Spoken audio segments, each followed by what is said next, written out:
The information provided on lifeinterruptedradio.com is for educational purposes only. Welcome, everyone, to the Autoimmune Show. I'm Sharon Saylor from SharonSaylor.com, and I am absolutely thrilled to be with you here for another episode. My gosh, we're well into our fourth year. I am so excited. I think we're actually going into our fifth soon. I'll have to check that out. I know we're 200 plus episodes as well, so I just keep learning so much. I am so excited about the amazing people I meet.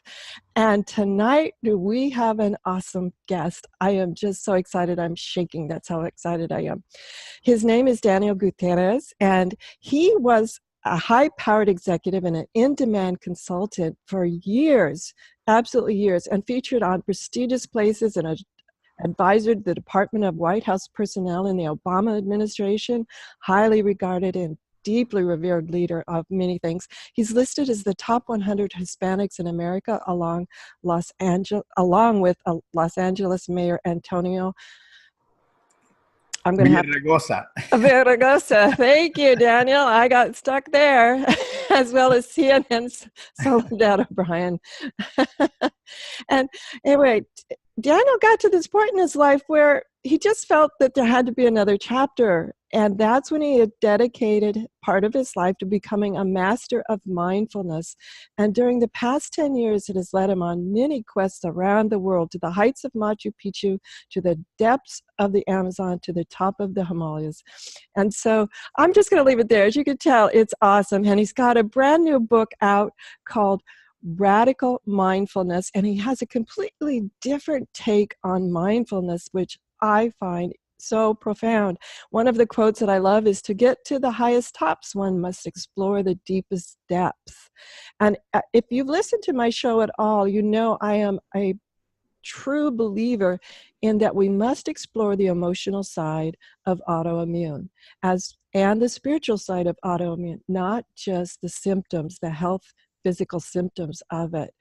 You'll remember that Dr. David Clark and Sarah Payton are two people that I refer to often on the show. Check back on their podcasts where they talk about how the emotional part of trauma, past traumas, things like that happen in our life, can exacerbate autoimmune systems. And after reading Daniel's book, I'll tell you he's right on top of that as well. It's about being present. So tonight we're going to talk a lot about what does being present mean. So welcome, Daniel. Well, hello, Sharon, and thank you for having me. I'm so excited to be here.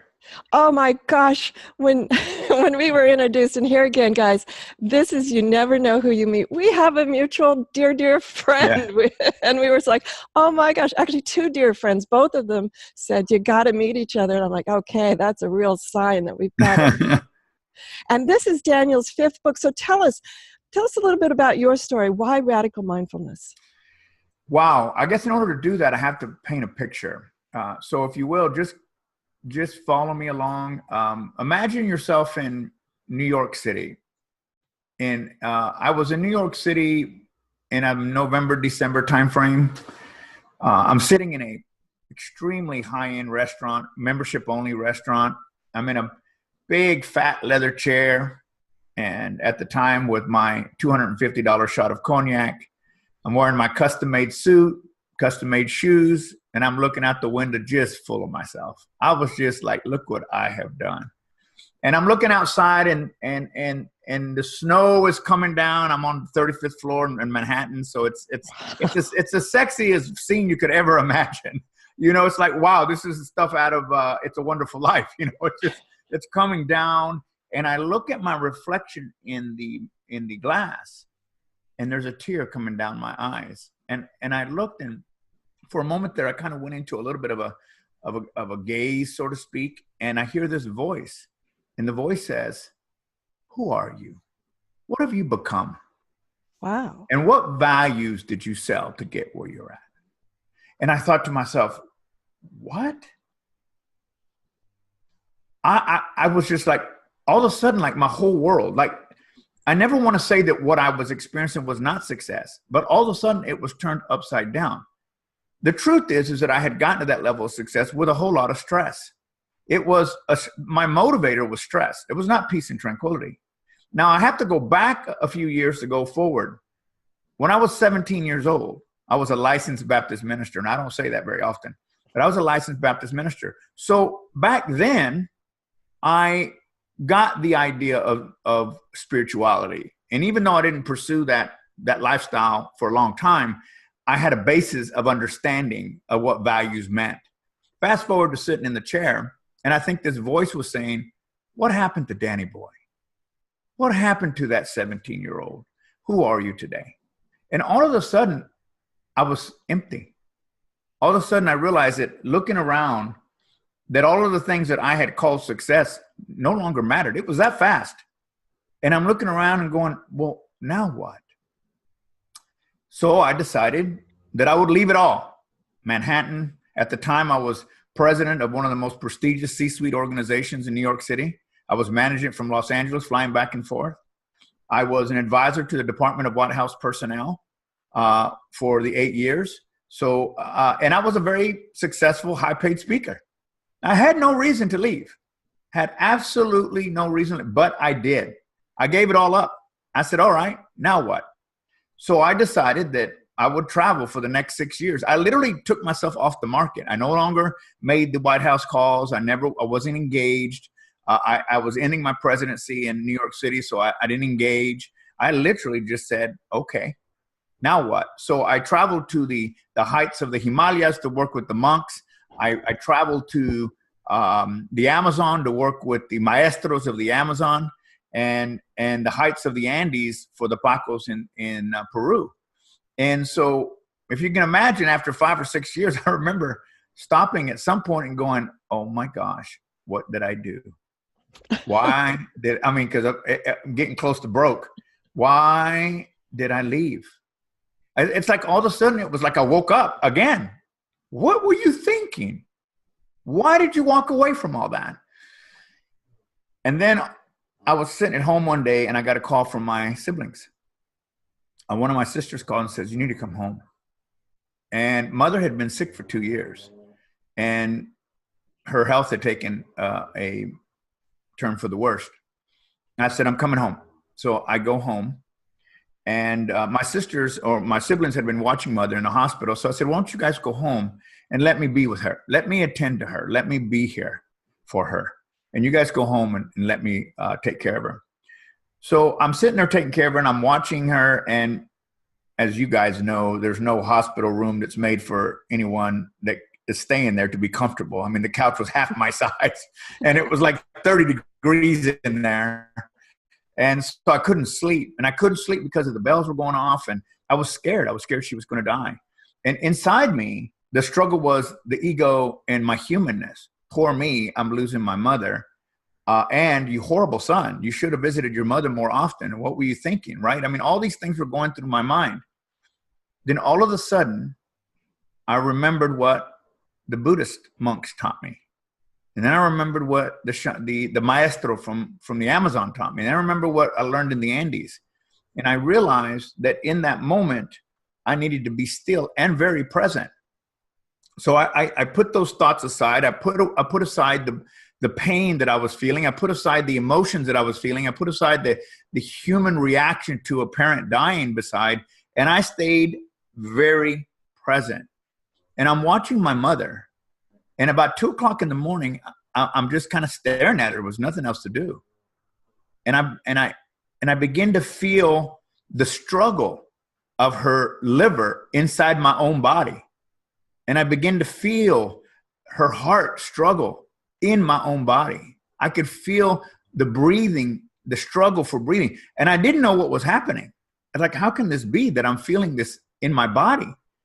And then before I knew it, and I don't know if this was 30 seconds or 30 hours, I just don't know. The time just kind of slipped away. I looked over at my mother where she was lying, and she was no longer my mom. She was a light. And there's this beautiful light. And I'm just looking at it going, what is this? And then immediately after that, I was a light. So I was no longer Daniel, and she was no longer mom. We were two lights. And she spoke to me, and this is what she said. She said, many lifetimes, you made me a promise before we incarnated into this body. You promised me that when I needed you most, you would be here. And you are. I release you from your contract. Thank you. And in a second, the light was gone. And I'm just sitting there crying because what a gift. I mean, what an amazing moment. And none of that would have been possible. My whole life was designed for that moment that I could share with that spirit that was called my mother. Was the most incredible thing I had ever experienced in my entire life. All of the craziness, the mosquitoes and the Amazon, everything I had done, the answer to the question why was because this was my path. And in that moment, that's where the word came from. Radical mindfulness. I realized that mindfulness, which is just awareness, there's more to it. The radical part is that moment by moment, constant redirection of your thoughts and ideas toward the common goal that you have. If it's autoimmune, if it's cancer, if it's business, if it's stress, if we don't stay present, then we miss the gift. And I was present. And that's where the word radical came from. That moment, I had been signed to write a book with a very famous agent. It was called Dancing in the Chaos. And the book wasn't doing that. We couldn't sell it. It was like, I don't understand. When I experienced that with my mother, I realized that again, I was getting caught up in my ego and getting caught up in how could corporate buy my book and what I need to say for them. And I called the agent on my return home and I told the agent, you're fired. And they said, are you crazy? Like I'm one of the best agents in the world and you can't fire me. I said, I just did. I said, it's not because I don't like you. It's because it's the wrong book. I have to write a book about my experience with my mother. I have to write from my heart. And if you don't like it, that's okay. The right people will show up. And so I began writing Radical Mindfulness, which is now finally after 20 months, very painful to write because I talk about this experience with my mother in much greater detail. There's so much that happened in those 3 days. I left her on Valentine's Day because I had to bring my son back to school. The hardest thing I ever did in my life, and yet also an incredible thing for me. But I had to leave and I brought her back on I came home on Valentine's Day, which I'll never forget. And she passed away 4 days later on the 18th. Mm. And so was my experience in realizing that my entire life was so that I could experience that. And there's no words. There's no words for that. But what I realized in that moment was that the things that I had to do to stay that radically present rings true for all human experiences, whether it's diseases, relationships, financial. Our ability to stay present and recognize that we have absolutely no power anywhere but in the present moment, and that our connection to the divine, or our connection to source, or our connection to the universe, whatever you want to call it, is only in the present moment. It is only in that present moment that I can absolutely do things that will shift my human experience to something I desire rather than I don't. Oh, and that's kind of what this book's all about. Oh my gosh, you've got me, have me in tears here as well as just excitement. I've had similar moments during my healing experience as well, not as profound as that, but one day, sunny sky, I get caught in a downpour that's unbelievable. It's just like, where did that come from? And it seemed to be just over me. And I ended up running into a basement shop, one of those shops that you have to kind of run down the stairs to, and it turned out to be a little import shop from a man who was from Nepal. And I was the only one in the shop, drenched, and he looked at me and he said something like, you're here for me to teach you to meditate. And I'm wow. Like, what? No, I'm here because it's pouring down rain. And it's still raining cats and dogs. And then it was so profound the way that he described what was going on in my life. I mean, he'd seen me for like 30 seconds all wet, and that's it. And he's describing that I have an autoimmune, or he didn't say autoimmune, but I have a condition with my skin and body that needs healing, and that the only way to do that is to understand myself. And so we sat there for 40 minutes and he taught me how to go inside. He taught me how to relax and really be present with myself. It was similar.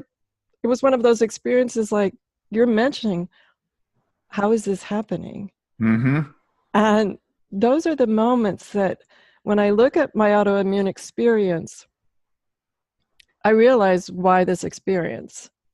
And it's taught me to call it an autoimmune experience.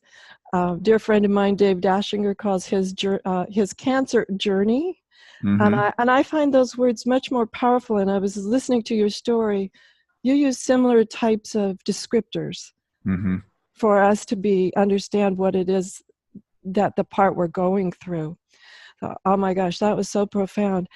Let's talk a little bit, though, about presence. It can be elusive, shall I say. Sure. Especially when you're given a life-altering diagnosis so I like to call them the white coat authority, because we have this mindset of believing everything certain people in certain places tell us. We've been taught that, what they say is true. And when we're given an autoimmune diagnosis, oftentimes, it comes from the white coat authority, and it's very elusive at times to go, that is statistics. That is his or her best judgment. That is, it's not my life sentence. And so let's talk about being present, because I know I don't do presence like you do, but when I'm able to be present, I know that I can feel the healing happening. Yes. As I was sharing you before the show, that I got the opportunity to work with someone with autoimmune for quite a while. And the whole time my goal was to get her she didn't call it autoimmune. She didn't want to even acknowledge it. And I said, but the very not acknowledging is causing the problem you have. You're looking at it as a sentence. I'm looking at it as a gift, because without it, you'd have nothing to say. And she goes, what do you mean? I said, imagine the people that can learn from you because you're like them. You see, we all bond in our brokenness. That is where we find our absolute connection to humanity. And if we ignore that or try to wish it away, it's a slap in the face of the universe to say, I'm not accepting that. Well, I'm not saying that you have to like it, but acceptance or unconditional acceptance creates an opportunity for us to be able to experience life in such a different way. I'm not discounting at all what it is or what it does to your body, because I've seen it with some of my friends. And yet, even in all that, our ability to stay present, we're able to find the gifts in that moment. It's when we get caught up in fear, doubt, and disbelief. By the way, those are human stimulants as well. Fear is a human stimulant. Stress is a human stimulant. So is alcohol and drugs. They're all human stimulants. But if we allow those stimulants to overrun us and not be stimulated by the things that are important to us, like relationships and love and belonging and community, then we are lost. We're lost because of our own doing, not because of someone else or what we have. I mean, at the end of the day, many people go through, like David, I know who you're talking about. It's a journey. Of course it was a journey. Doesn't mean that we discount the fact that it was real. It's just a journey. It's an experience. It's a human experience. The truth is that the ocean is not the ocean without waves, and nor is life without problems. We all have them, and it's relative to who we are. They seem more important than others, but it's not. And we get to learn to experience those. And so what I was telling this young lady who I worked with was, but your resistance to what you wish not to have is causing it to flare up. Resistance is a big problem. So the more we resist, right? You've heard that, what we resist persists. So becoming present requires a few practices. One of them being unconditional acceptance. I will accept life as I will accept the cards I've been dealt. I don't have to accept the result of those cards. I can accept the fact that these are the cards I have. And the only way that I get to do that is by realizing that without unconditional acceptance, I have no future. Because then it is the autoimmune disease that is in control. Doesn't mean you're not going to have pain in your hands. It doesn't. Whatever it is that may happen to you may not mean that you're not able to think straight. We're not discounting any of that. But I know, because after working with this young lady for 2 years, her symptoms are very much minimized. Why? Because she finally got it. That we're not trying to minimize that you do or do not have something. What I'm saying is you don't have to give in to it. And that in not doing that, you can strengthen yourself and strengthen your immune system, because it's been proven that the telomeres in our body are destroyed with negative thoughts. It's destroyed by aging. And the more we think negatively or we accept emotional discord, the less telomeres we have in our body, and the immune system is broken down. So if we don't destroy those telomeres by buying into this idea that I have something, even though you may, then we're not destroying the telomeres that have the power to strengthen themselves so that you have more power later on, right? So you have that energy. So this is what I was trying to explain to her, is that being present only in our right now, radically mindful in the right now, do we have the ability to connect to source, universe, God, whatever you call it, something bigger than ourselves, and actually create a human experience that is different from the one we've been walking. Oh my gosh. We need to take a quick commercial break, but this is just awesome. And one thing I like to say, I just throw this out there, for the idea of the difference between acceptance and ownership. And I remember when I had a little discussion when my rheumatologist said, Sharon, get real. I am real. I accept that I could have cockroaches, but that doesn't mean I own them, nor do I want to keep them. You're not feeding them. Exactly. And that was my metaphor for this person to understand that I accept what the diagnosis, I could see, I could feel what my body is currently experiencing, but that doesn't mean I have to own it. And I like people to understand the significant difference between acceptance and ownership. They're not mutually exclusive. They're not connected. They don't have to be connected. Anyway, oh my gosh, Daniel and I, we just have so much fun. We'll be right back after this quick commercial break, and we'll get more about being present, because I know Daniel kind of makes it sound really simple, but he's going to give us some tips on actually staying there. So we'll be right back. Welcome, Daniel. Thanks so much for everything you've shared so far. A quick question came up for me about the discussion of presence that we were just having. When I work to be present, and there's the key word there, work. That's probably not the right word. I should reframe that. But I'll say it. When I work to be present, I can get there, but I find whatever reason, distractions, things, internal, external, I can only stay a moment. Any tips on Yes. a little bit longer? Actually, it's funny that you say that, because the subtitle of my book is How to Find Peace and Tranquility in as less as 60 seconds. In as much as 60 seconds. And so that's a moment, a few moments. We're human. Stopping our thoughts. I remember, I got to tell you this story. I imagine me in a monastery in Kathmandu, up in the hills. And my first time when I first got there, and there's this monk who's teaching a class. I happen to be in it, and not many people. Anyway, I raised my hand. I said, I have a question before we get started. How do I find peace and tranquility? And he says, breathe. I said, oh, I think you misunderstood me. I'm looking for peace and tranquility. And he says, breathe. And we did this back and forth 6 times. I said, look, buddy, let me drop you in the middle of Manhattan on a busy street and see how much breathing you do. And people are going, oh my gosh, this guy, and what I was trying to get at is, what I'm getting at is, unless you're a monk and that's all you do all day long is meditate, and that's part of what you do, pray for our world, which, by the way, we need those people, then the rest of us suffer from distraction. 80,000 thoughts per day go through our mind. 80,000. That's a minimum. 80,000 thoughts per day. It is part of our human experience to be distracted. And so I always say, if you can get 60 seconds, which, by the way, most people can't, because they can't even sit at a red light, without going nuts.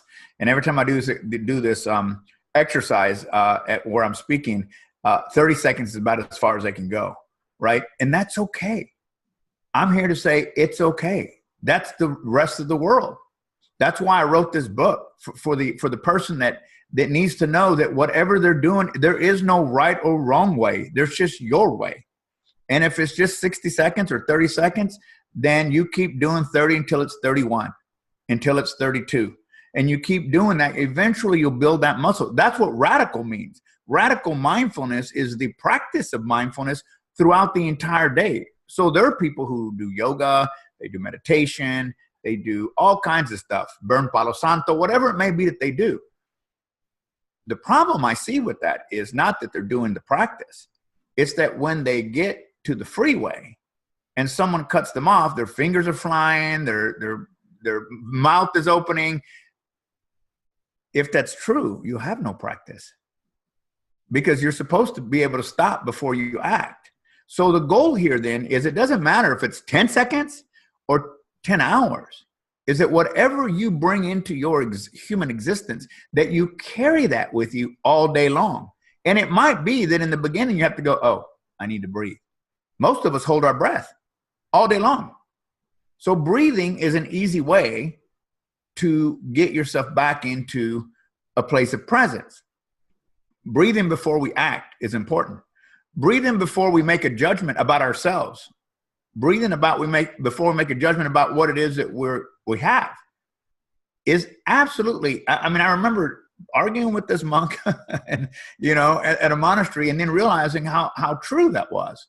That if that's all I did, for those of you watching, if that's all you do is stop and take a deep breath, I commend you for that. That's more than most people do, because they're holding their breath. But I do know this: if you give yourself 60 seconds, you'll give yourself 120, because the results are amazing. And the young lady I was working with, her ability to stay present and to recognize that in that moment, she had pain in her hands a lot in her hands, that the pain is real. But without being present and breathing, it became a problem. But when she was able to say, I will accept that my hands are hurting, she was also at the same time be able to say, but as you said, I don't have to feed the cockroaches. What's powerful and interesting, and a number of medical professionals, I try to explain this to them in the most gentle way, is that when there is a condition and you're living through it, like the woman had the pain in her hands, and I know the more you focus on it, the more painful it becomes from personal experience. And I like to say, at times we lose perspective and no longer know when an itch is just an itch. Mm-hmm, mm-hmm. And one of the things I have found about your work is the ability to stop myself and say, okay, is this just an itch? Just a simple question. And that walks me back off the edge. Mm-hmm. We create more problems for ourselves, believing all the, I'm gonna be good, stuff that we get from people around us. The truth is, nobody lives our experience but us. That's power. We can hear all kinds of stuff about people, saying what they want to say, doctors included. I mean, how many cases have been proven with cancer and all these different kinds of experiences, human experiences, where it went away, or it's not there, or it was minimized? Millions. Well, what was different about that person and me? They had a commitment to being radical about the way they thought. And they weren't going, although they may have accepted the condition, they didn't own it. They just said, okay. Because many times we begin to allow those deep thoughts to become who we are. I used to, this is going to sound crazy. People used to say to me when I was first starting out speaking, that I was the world's #1 Latino motivator. I used to actually have that embroidered in my suits, not because I wanted to remember who I was. And then one day, someone stood up at a medical conference I was speaking at, and I never forget this, because this is what this doctor said. Medical doctor gets up and says, "You are not the world's #1 Latino." I mean, in front of 400 people, "You are not the world's #1 Latino motivator." And I went, I didn't say nothing. I just waited. He said, you are the world's greatest motivator that happens to be Latino. And that's the same thing about us and the conditions that we have. My name is Daniel Gutierrez. It happens to have, it doesn't define me. And I changed my entire way I approach my career because of that. And it's the truth about whatever it is that doctors tell us we have or don't have. If you want to accept the prognosis as a death sentence, then so be it. Unfortunately, my mother passed away because of bad eating habits over a long period of time. And in the end, you know, I realized we have the ability to choose what we do with our bodies and what we give our bodies for food. And one of the most powerful things we have is the power of the mind and the power of what we accept in our own reality and what manifests itself in this reality.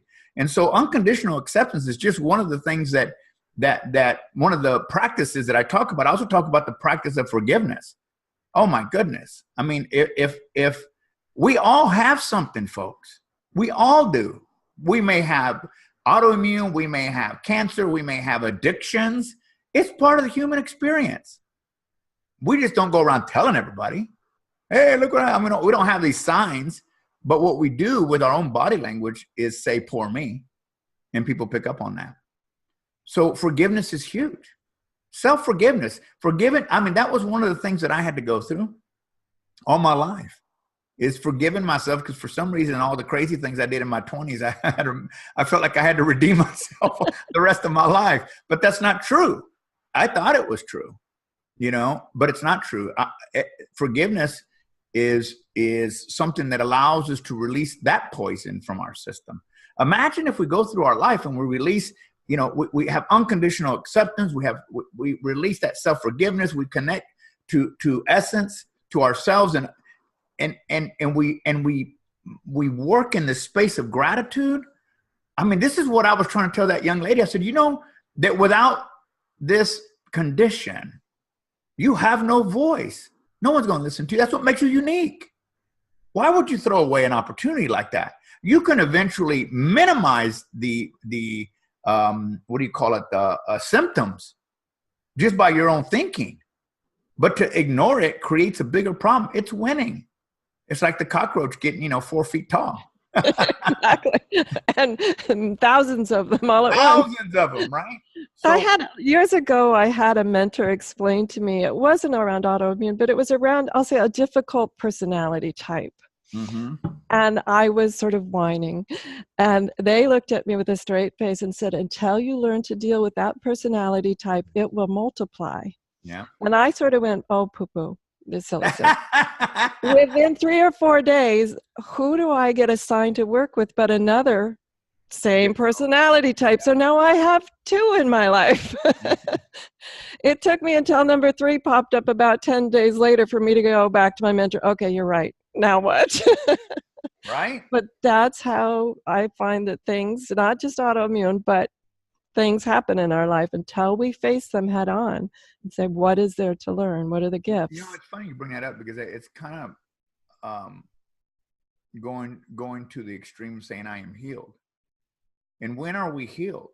When we can let go of the expectation of what healed looks like. It's funny you mention that. My doctors will say, Sharon, still to this day, because they'll say, you are like, this is amazing. You're in the top % of all the people with your condition. This is fantastic. And I'm like, great. I say, would you like to know what I'm doing? And they go, no. I'm like, too bad. That's a shame. But where I was going with also was they'll say, now, Sharon, you have to be very careful. You're not cured. And I don't really care if I'm cured. I'm optimized and I'm feeling great. Yes, so, good for you. Yes, I love that. Optimized.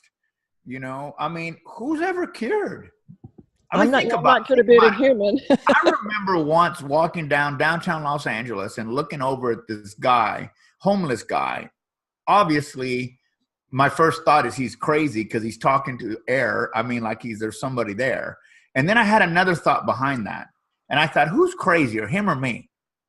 Because I have the same conversation. You just can't hear mine. Good point. Right?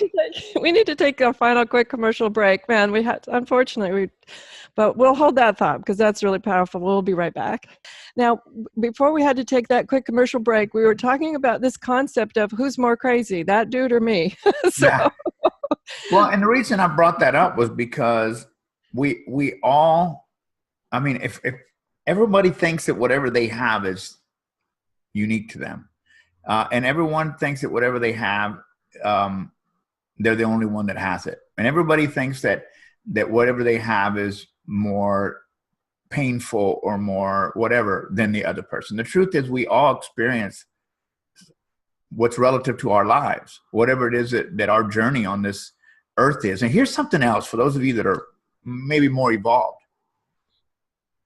This lifetime, you were chosen to experience this human condition, this experience. To not experience it fully is to come back and do it again. So if we can accept, this is why acceptance is so important, unconditional acceptance. You don't have to like it. When we can accept that and realize, then we can see the gift behind that.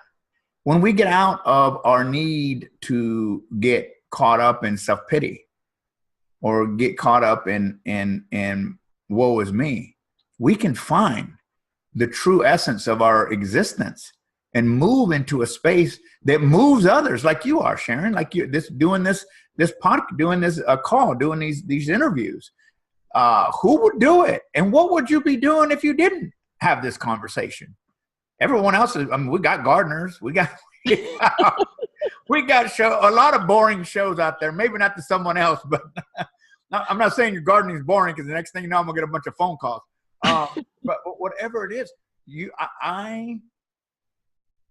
I look at my life, and Sharon, it has been the most difficult path. My life has been short of easy, although people think it looks easy. It looks easy because I choose to come from love. I choose to come from forgiveness. I choose to come from acceptance. And that I didn't make it. I never thought I would live out of my 20s. I really didn't believe. I believed 25 was it for me. And the reason I believe that is because my dad was killed in his 20s, my brother was killed in his 20s, and my half-brother was killed in his 20s. I was the only living male in my family tree. I had no idea I'd get to 55, but I did. And today I can see that I'll live well into my 80s and 90s. And life has been, pardon the expression, a bitch.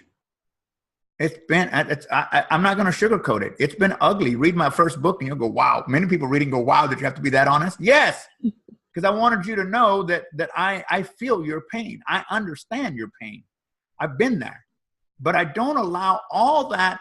I remember I used to say, people always talk about being in a room full of manure, horse manure. And I'd say, I was the optimist going, well, there's got to be a horse in here somewhere. It didn't get here by itself. Maybe I can ride out of here. But life has been so difficult that the universe has been able to mold me into this. I used to say that, the universe, God was molding me into this beautiful vase when I would have been happy being an ashtray, but, every time the potter threw the clay down to get the bubbles out, it was painful. And yet through all that pain and all that suffering, I found a way to communicate the good in life.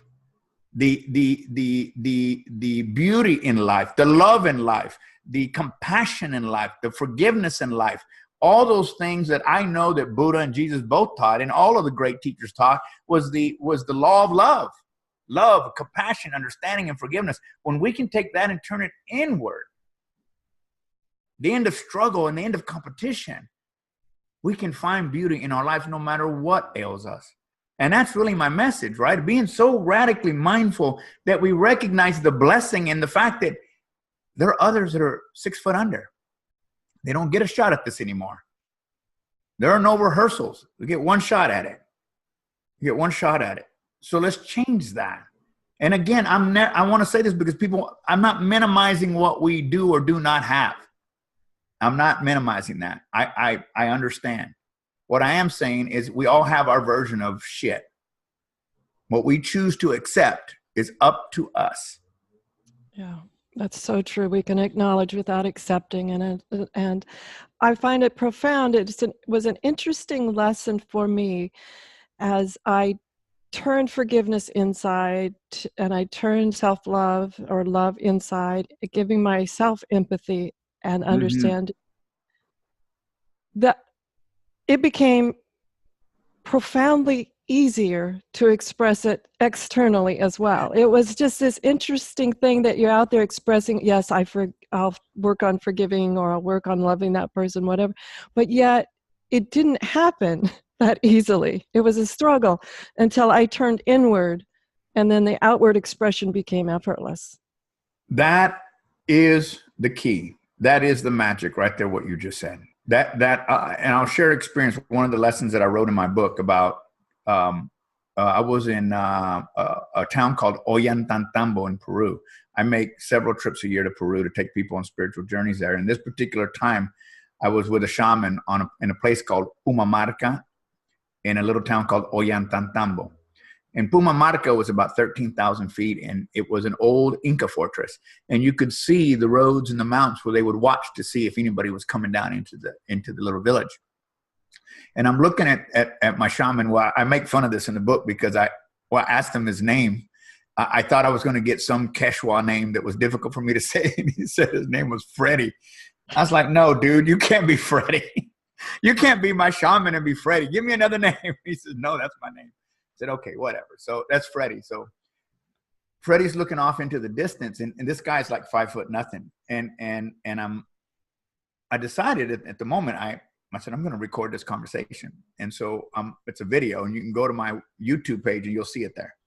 And he's got his, all his garb on, the stuff that they wear in ceremony. And I said, Freddie, what's the secret to life? So I'm going to tell you exactly what he said in Spanish, and then I'll translate.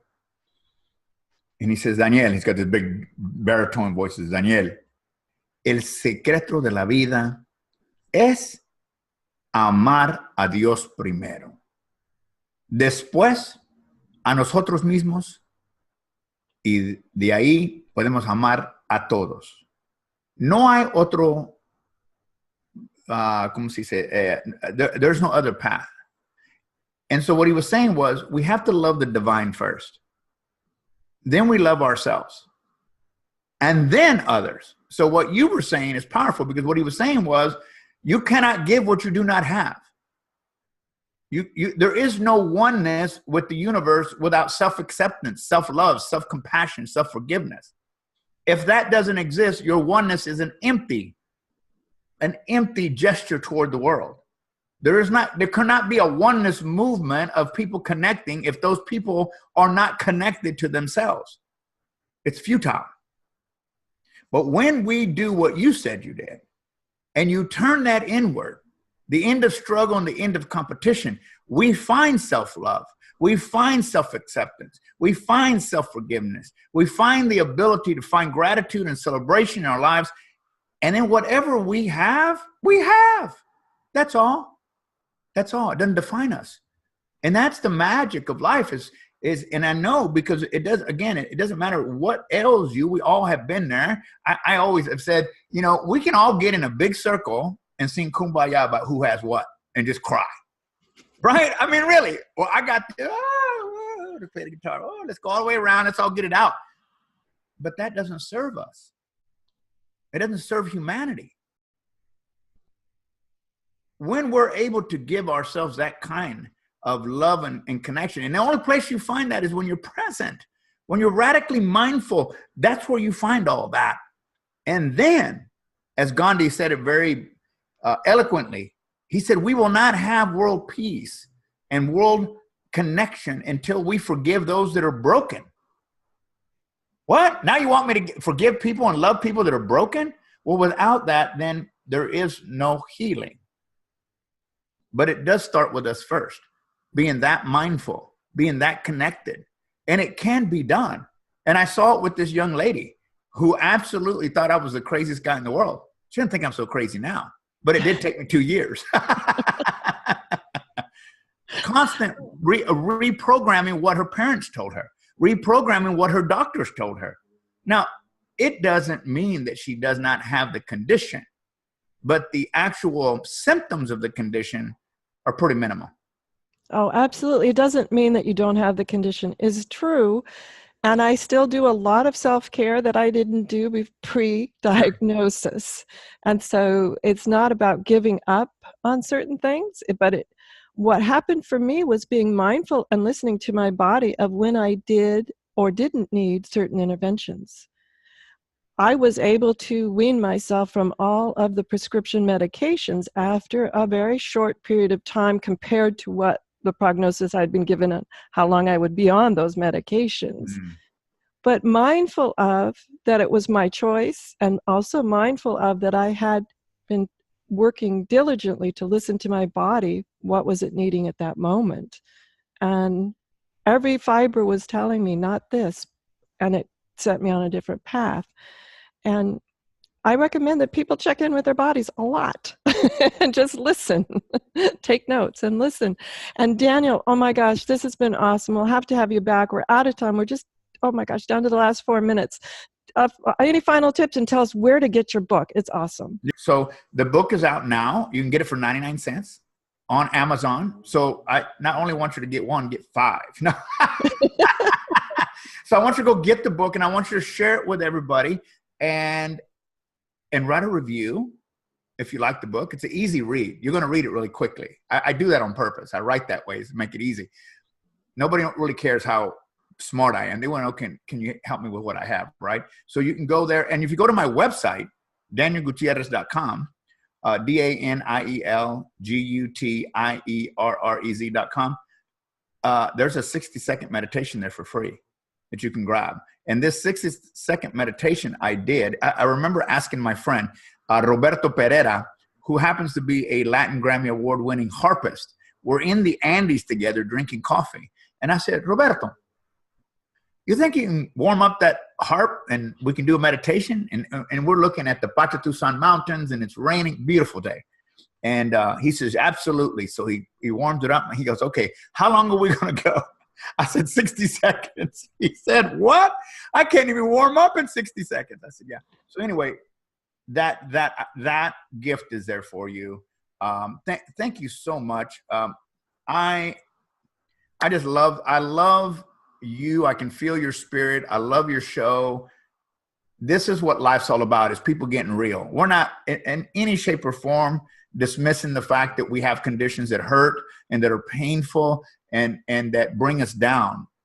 But we are advocating that it can be different, and we can minimize that by just being radically mindful that the longer we sit in perfect presence, the more power we have.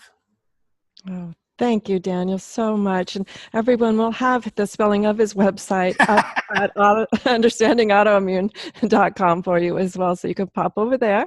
And as always, you guys know this is available in video and podcast. So if you're listening to it, pop over to YouTube and see Daniel in video, or vice versa. Take it with you. Listen to it over and over again, because it was just powerful, powerful. Everyone, thank you so much. As I mentioned, YouTube, join us on Facebook, Instagram as well. And if you know a great guest, like I said, we just happened to find out that we had 2 mutual friends and now developed an awesome friendship ourselves. So if you happen to know a great guest, pop over to understandingautoimmune.com. Let me know. There's a place there about be a guest. Just drop me a quick note, because I love to read all of those. And be sure and join the Courage Club over there when you get to understandingautoimmune.com as well. Everyone, have a great week. Whatever your adventures, join me next Friday for another brand new episode. As always, enjoy. The information provided on the Autoimmune Hour, Understanding Autoimmune, and Life Interrupted Radio, including the websites understandingautoimmune.com and lifeinterruptedradio.com, plus social media, is for educational purposes only. What you read, hear, and see on the Autoimmune Hour, Understanding Autoimmune, and Life Interrupted Radio, and its websites and other media outlets is based on experience only. The information should never be used for any legal, diagnostic, or treatment purposes. Always seek sound legal, medical, and or professional advice regarding any problems, conditions, and any of the recommendations you see, hear, or read here on the Autoimmune Hour, Understanding Autoimmune, and Life Interrupted Radio.